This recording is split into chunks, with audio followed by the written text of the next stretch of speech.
এই মাছটার কি নাম বলো তো? আমি এই মাছটার নাম জানি না, এই প্রথম খাচ্ছি এই মাছটা, মানে এই মাছটার নাম জানি না। তো এই মাছটা এনেছি, এই যে কিছু বাচ্চা হয়েছে আর কিছু বাচ্চি, আর এই একটা মাছ নিয়ে এসেছি, এই যে এই একটা মাছ নিয়ে এসেছি। এই দুটো মাছ আমি এখন বাজার থেকে নিয়ে এসেছি, সুন্দর করে বেছে কুচে ধুয়ে নিই। দেখো এই যে মশলা কষাচ্ছি, মানে এখন এটা আর কি মাছটাকে আর কি ঝাল ঝাল পেঁয়াজ দিয়ে, শুধু পেঁয়াজ দিয়ে ঝাল ঝাল করা করবো। এই দেখো মশলা কষাটা বসে দিচ্ছি।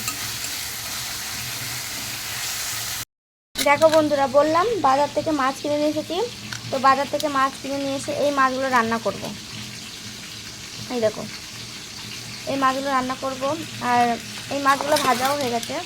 এই দেখো কিছুটা ভাজা হয়েছে, এই মাছগুলো রান্না করব। তো রান্না এইদিকে দেখো রান্না বসিয়ে দিয়েছি, মশলা কষানো হচ্ছে। এই যে দেখো বন্ধুরা, এবার যে ভেজে রাখা মাছগুলো এখন আমি একে একে দিয়ে দেবো।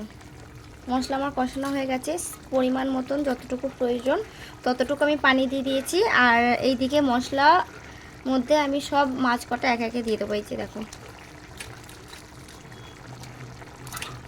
যত মাছ সব ভেজে রাখা ছিল এই মাছগুলো সব আমি দিয়ে দিয়েছি, এবার সুন্দর করে ঢাকা দিয়ে দেবো। তো চলো আজকের মতন এখানে টাটা, বাই বাই, ভালো থেকো, সুস্থ থেকো, টাটা।